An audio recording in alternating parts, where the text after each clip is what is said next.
as a judge, what's the number advice na pwede mong mabigay din sa mga kids? Alam mo yung panggagaya, no? It's probably the hardest thing to do. And as performers and as kids, most especially, I think the most important thing is that they enjoy that they're doing.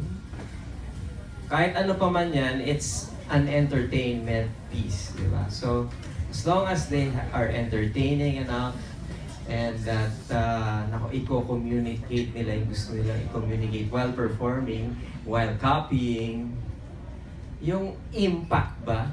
I guess yun yung pinakamahalaga for me, personally. Ngayon, kung magagaya mo talaga, sobrang bongga ka na nun, di ba? But then, for me, that's just a plus. I think the entertainment is most important. If you are thoroughly and really, really very entertaining and yung impact mo sa audience talagang matindi, then malaking edge. Thank you. Thank you din po.